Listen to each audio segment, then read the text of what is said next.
let's talk about aphrodisiacs. This month, it's the holiday month. People are getting, hopefully romantic, even if they don't have a partner. You know what? There's, individually speaking, there's romance, there's enjoying yourself, there's having a romantic view of yourself and a romantic relationship with yourself. And yes, I've read a lot of books, so let's get into it. Hi, this is Liana, Holistic Intimacy Coach. Welcome back to my channel. Here, I help you get your orgasmic intimacy.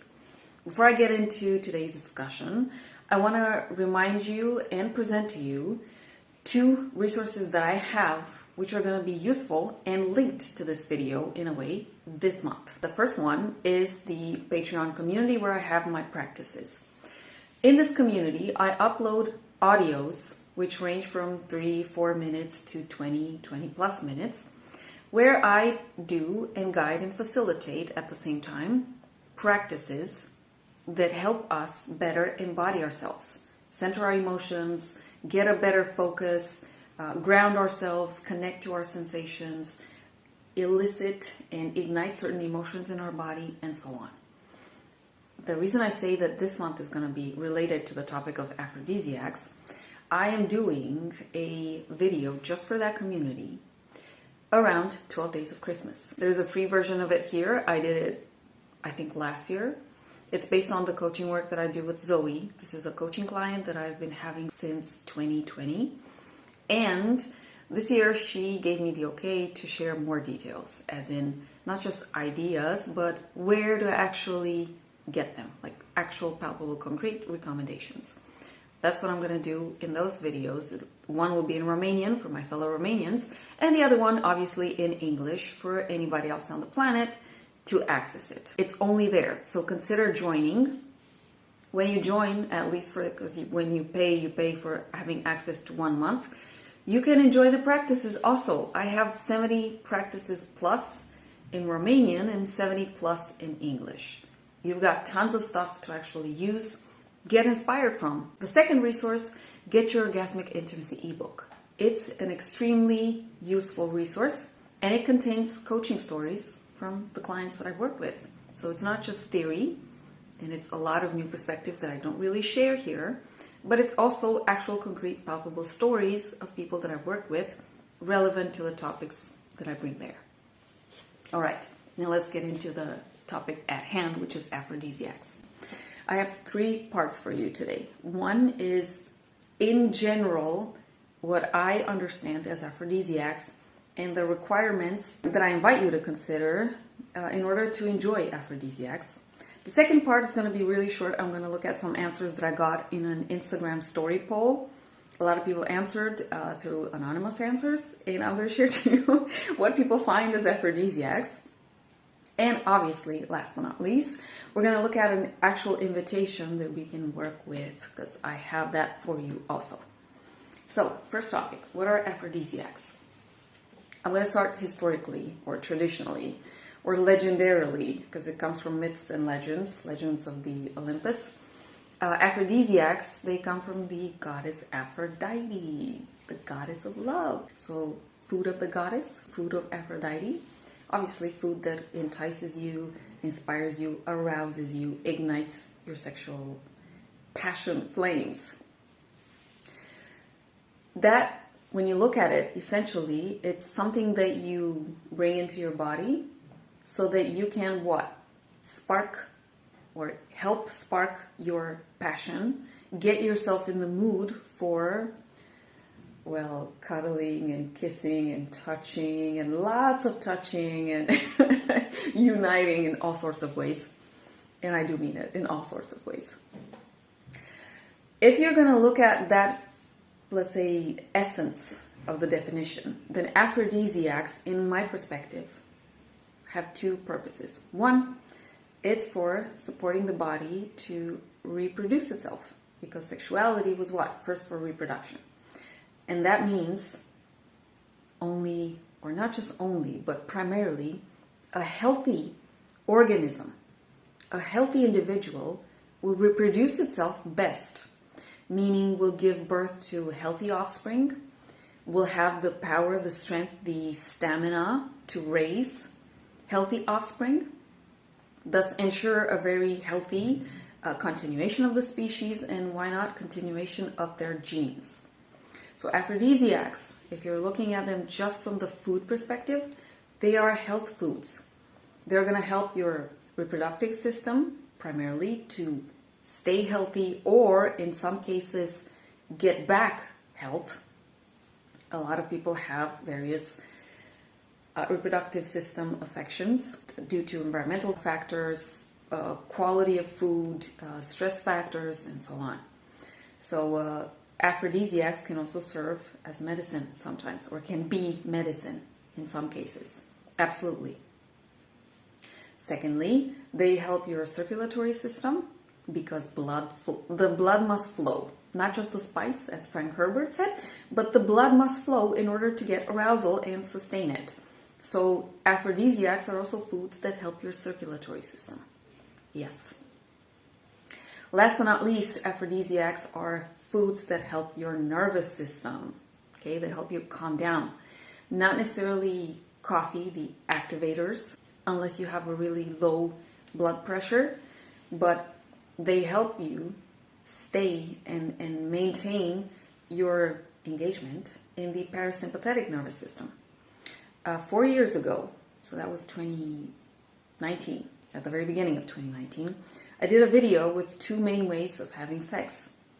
I was talking about the sympathetic system activation during sex and the parasympathetic nervous system activation into sex.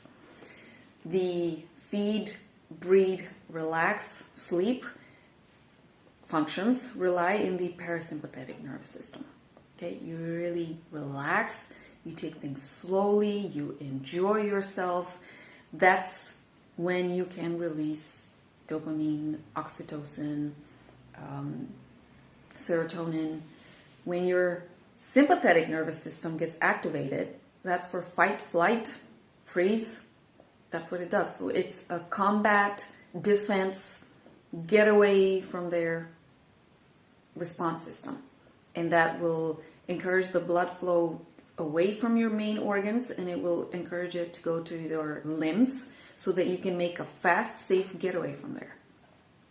When people interact sexually in a boom, boom, boom, boom, boom, boom kind of way, there's no other way for me to say it. I mean, sure, if there's somebody ejaculates into somebody else with the proper reproductive system, then there can be the continuation of the species. But if you want to truly reproduce yourself, like, properly, with the proper mindset, spiritual set, emotional set, and physical set, then may I suggest that you consider actually to engage slowlier. And that means engaging with foods, aphrodisiacs, that help your nervous system relax, calm down, function in a broader perspective, where you can observe what is going on, you can enjoy what is going on, you can engage with all the senses and be really present there. And from that perspective, aphrodisiacs are not just foods. Okay? This is where my perspective also comes into play. You can have physical aphrodisiacs, which can be foods, but they can also be ways of touching, ways of moving, ways of speaking. They can be things that you use on your body, fabrics, soft fabrics. They can be scents that you use. Okay, you're still engaging with your physical senses, so your body picks them up. Okay, perfumes are definitely aphrodisiacs. Essential oils that you spray in the area where you're enjoying yourself, aphrodisiacs. Sounds that you can hear, aphrodisiacs. Images, okay, what you do, how you groom yourself, how you present yourself, how you garment yourself, the decorum of the place that you're in. All of those things can be aphrodisiacs from a physical perspective, not just foods. From an emotional perspective, emotions. Okay, emotion is one of the biggest aphrodisiacs. Not the only one, but one of the biggest. Okay, the emotions that are stirred in you, the emotions that are inspired in the other person, those are aphrodisiacs. From an intellectual perspective, well, communication and the thoughts or imagination that you have. And this one is a trickier one because sometimes maybe you get the wrong image of somebody or the wrong idea of somebody. However, if that idea does the thing for you, if it inspires you sexually, that's where fantasy comes into play. That's where sometimes porn stars come into play. That's where stories that you hear and concepts and scripts come into play. I'm not talking about music. Music is more, you're just hearing something pleasant. But when you hear a story, okay, an erotic story or a love story for some people, or who knows, maybe just a hero story. Depends on everybody's taste. And it triggers you to, it triggers your imagination. It triggers you to fantasize about stuff and all of that. That's what I consider an intellectual aphrodisiac. Aside from communication, what is said, what is shared. These aphrodisiacs, just like the emotional ones, don't necessarily, and all aphrodisiacs, they can turn into, first of all, unintentionally, okay? You're in a place, you hear something, you smell something, you see something, or a situation triggers a certain emotion, and then you get the arousal response. So aphrodisiacs can come into play at any time, not just when you're having sex, when you're building or preparing an atmosphere and so on. Not just then. Okay, we got to think broad, be open-minded about this and have a broader perspective of them. Some people can get turned on in the movie theater. For those that actually go to movie theaters, they love to see a movie on a huge screen with a lot of other people around. Okay, those would be the pansexuals, I think. It's not, movies, you can watch them not just at home at your laptop on Netflix, you can watch, or Hulu or whatever. You can watch them in a movie theater. And I think there are, not just romance movies, but sometimes erotic movies that are shown on widescreens, or movies that also contain erotic and graphic images and portrayals. Wow, wait until you see those in a huge room full of people. I'm talking really not the classical stuff that we see. Really explicit and really down to earth, not fantasy-like. Talk about a challenge, well, that would be it. Some people find that arousing, okay? And lastly, aphrodisiacs can be also, we can say spiritual or soulful or energetic. I'm thinking here of the practices, okay? Meditation practices, breathwork practices. You might think that those are physical aphrodisiacs. The thing is, if they require your presence while you're doing that, your presence with the internal processes, I call them energetics, aphrodisiacs. If they require you to activate your energy, like Kundalini activation, for instance, that one's an energetic aphrodisiac. That one is not easy for everybody to handle. For Kundalini activation, you would actually have to be prepared, body, emotionally, mentally, and also energetically. Otherwise, it's a really brutal activation, and I have heard some stories. I do not wish to reproduce them here because it can get crazy when you're forcing it ahead of time, ahead of your time. However, meditation, other spiritual practices, sometimes some people get, they engage sexually on happy foods, shall I say that? Mushrooms, other substances, whether natural or synthetic substances, whether they ingest them, they drink them, they snort them, or they just breathe them in from the air and so on.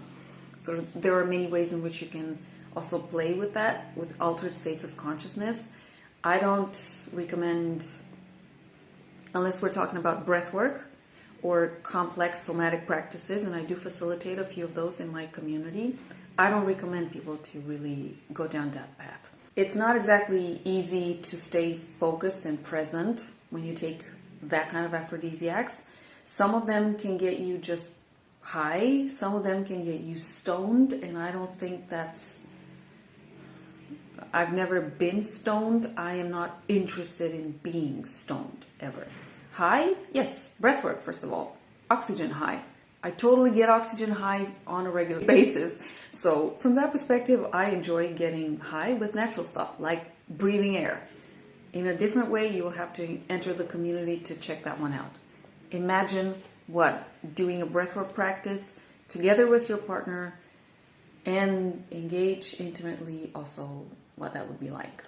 Just imagine. That being said, I want to share with you now some of the answers that I've had from my community, because wait until you hear what some people think that aphrodisiacs are.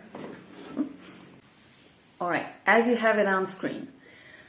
The first one, I imagine stuff.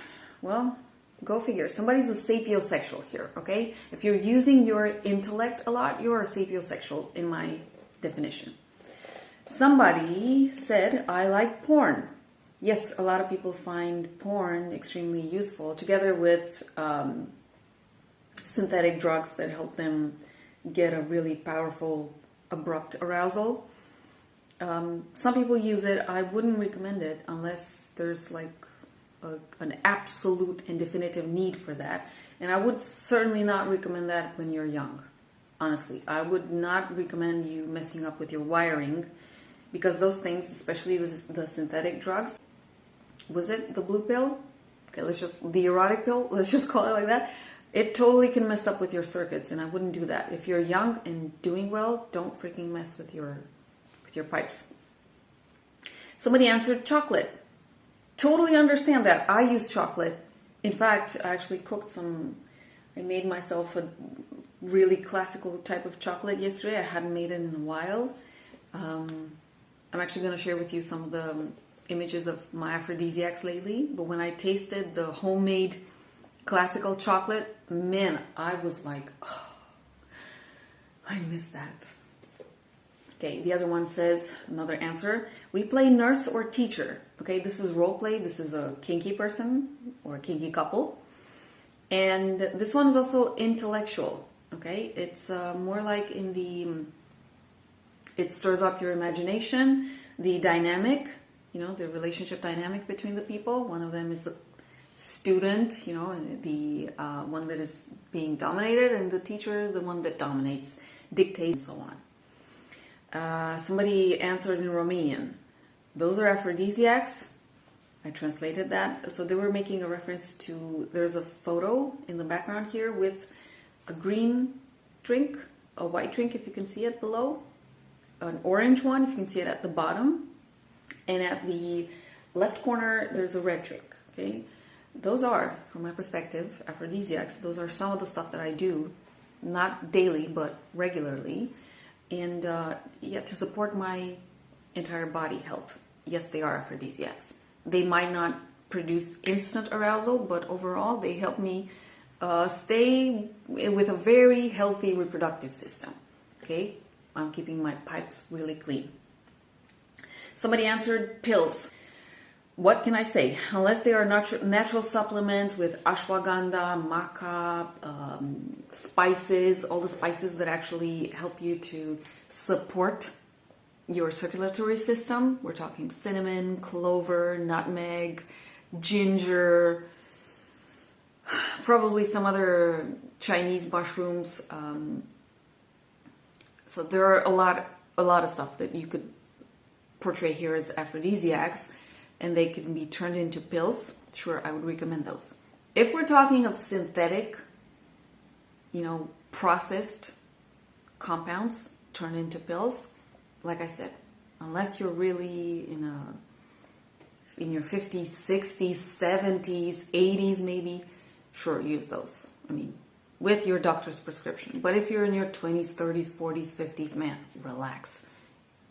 If you take care of your body, it's going to function on its own. Somebody wrote music. Yes, totally support that one. I'm a big, huge music listener, and there's a lot of stuff that you can find just on YouTube. Like, I find YouTube really, really amazing with the resources that it has. Even the images, sometimes I guide myself after the title and the image that it has. So, I totally enjoy, from this perspective, listening to music. And there are all kinds of of musics that you can use. For those of us much softer, there are the meditation frequencies, binaural beats that you can use, and they are also applied to other kinds of music so that you can really enjoy a soft experience. You can find a lot of combinations. Some people have jazz, some people have classical music that is really exquisite. So music, take your pick. And I remember a funny story from when I was in high school. A local Romanian TV star was asked to what kind of music do they make love to, and the guy answered Metallica. And everybody was like, oh yeah, we can totally see the guy bouncing his head up and down, you know, the rock style dance, totally having sex there. So, you know, you can have sex to a lot of kind of music, so definitely agree with this one. Okay, another answer that I got was maca and cacao. It is cacao, by the way. Cocoa was a really improper translation from back in the day when the colonialists discovered the South American continent, and they encountered also the cacao plant. Cacao is the right pronunciation here, but so yeah, definitely those two, maca and cacao. When I make my homemade chocolate aphrodisiac balls and all that, those are the ingredients that I use. A few others also, but those are also there.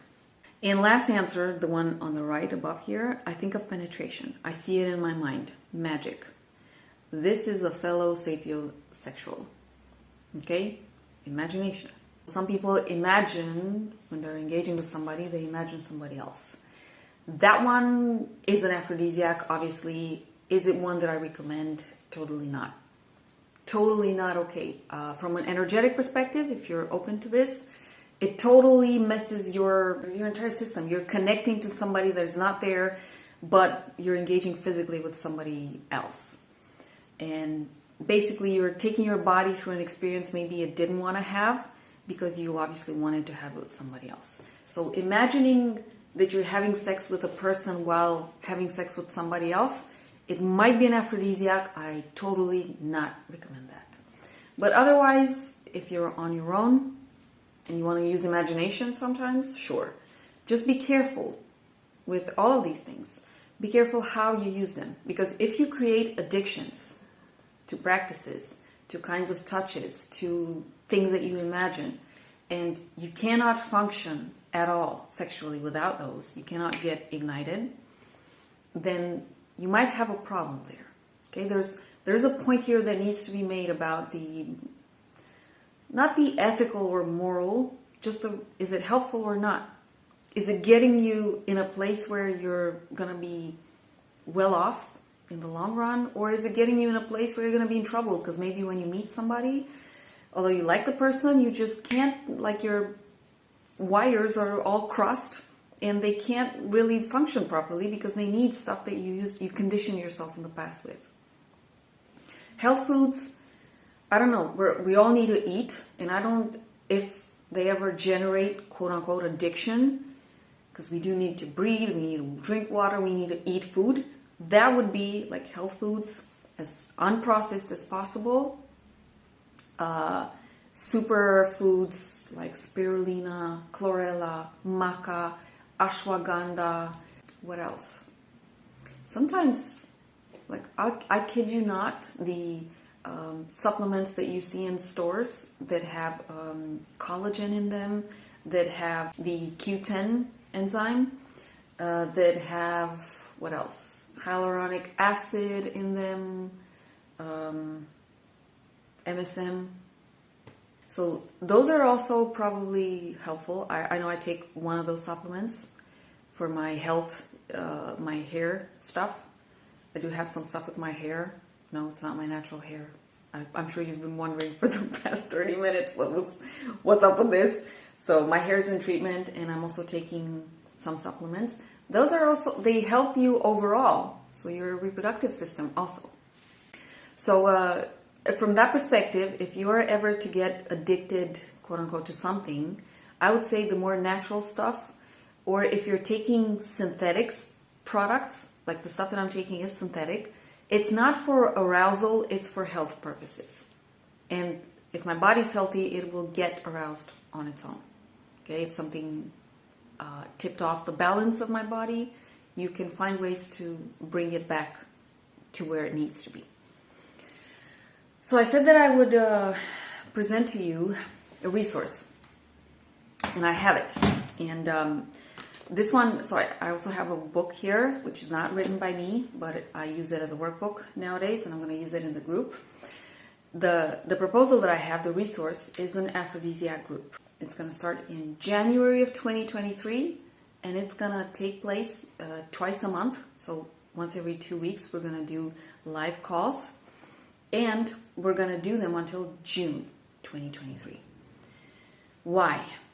First of all, you need to give your body time to cleanse itself and to start work with superfoods and foods as aphrodisiacs. Okay, so the ones that don't necessarily get you aroused on the spot, but the ones that help your body get to a state of health, vibrant health, so that you can sustain arousal. You can feel arousal more often with the people that do inspire you. You're not going to feel aroused by just anyone, obviously. With synthetic stuff, yeah, those might get you aroused towards people that maybe you wouldn't naturally be aroused towards. And I don't think that, I don't know, unless you somehow have to have sex for your work with people that maybe you don't find arousing, probably those are going to be in handy. But if you're somebody that doesn't work, is not a sex worker, and all you want to do is enjoy in your personal life, then you're going to need better health so that your body does its thing naturally with the person that you're drawn to, you love, you want to build a relationship with, and so on. And also you can enjoy the Aphrodisiac Group even if you don't have a relationship. You can totally feel vibrant and express sexually, and let me tell you, your sexual fluids must flow. Ladies, I'm referring to you most of all. Even if you're not with somebody. A sexual blockage comes when you're not engaging at all with yourself or with anybody else.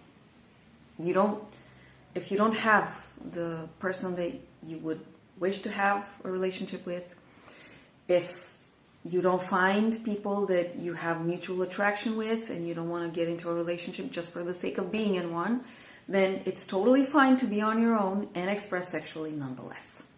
So from that perspective, let me tell you, this aphrodisiac circle applies for anybody. Partnered, not partnered, widowed, menopause, still with menstruation, does not matter. If you're a man, totally join us. I mean, if this feels like something that you would enjoy and something that you would find useful, yes, absolutely. What are we going to talk about? First of all, we're going to discuss in detail aphrodisiacs. And we're going to look at exotic aphrodisiacs versus local aphrodisiacs. Okay, where you live, we're going to list the countries of where everybody lives. And I'm going to start doing research. What are the native aphrodisiacs of each place on the planet? Because there is such a concept as being sustainable with your aphrodisiacs, so eating as much as local as possible, versus not sustainable, so you get them flown all over the world. I'm not judging, I'm just looking at also this perspective. Then we're going to look at when to use them and how. We're going to look at gut health and lymph system health. Your lymphatic system needs to be in, so your body needs to cleanse itself, detox itself naturally, be able to purge itself, so that these foods, which are not super strong, we're going to look at the powerful ones also. There are a few crazy aphrodisiacs out there, which are not necessarily synthetic. Some of them are of plant origin, others are of animal origin. We're going to look at those separately, and we're going to look at what you choose. We're going to look at perfumes and scents. We're going to look at stories, because I've explored with aphrodisiacs. Boy, do I have some funny stories from that. And there I have some trials and errors that I can share, because some things can really work well, while others maybe not so well. We're obviously going to do Q&As. And we're going to do what? Rituals, practices, and we're going to cook recipes. Yes, And this is the workbook that I have another, there are 2 books on the way. I kept waiting for them to come, but they weren't. So I don't know how to get this one, get the image flipped, but this one says Aphrodisiac, and it's the Herbal Path to Healthy Sexual Fulfillment and Vital Living. It's by Kimberly Gallagher. And this book has, how many pages? 360 or plus, I think. Okay, so it's got a lot of pages. Each month we're going to read, or every half of the month we're going to read a bit from that, use the recipes, share stories, do our own thing, try the recipes. I also have recipes that are my own. They're not in this book, obviously, because 2 different people. I didn't yet write a book on aphrodisiacs. There are 2 other books that I'm waiting for. One is Your Brain on the Pill. That one is for women that are taking contraceptives and the effects that they have also on the libido. There's a book out there. It's been published in 2019. And the other one is called Love Drugs. This one is published in 2020. And this one is looking at all the spectrum of drugs that we take nowadays that are prescribed to us and the impacts that they have on our body. And the book, Love Drugs, focuses on how people can take certain drugs where they secrete oxytocin through the use of those drugs and how they basically chemically induce themselves to feel love in a relationship. Those are realities of our times, okay? It does happen nowadays that people take a lot of drugs. They are prescribed drugs. They play with drugs. Our foods are also not the way they used to be. Our bodies don't necessarily process well all of the chemical stuff that we have in our food. So we're going to look at the chemical future of intimacy, because there's a lot of chemistry in aphrodisiacs. And we're also going to look at how we are, our mental states, our emotional states, and the stuff that we do to support our entire being to show up in a juicy, succulent way in intimacy.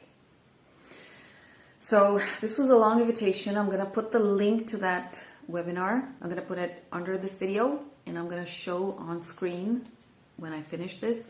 I'm going to show you the details just of the topics, the cost, and everything. I would love to know what you think of aphrodisiacs. And if you feel drawn to the Aphrodisiac Group, sign up.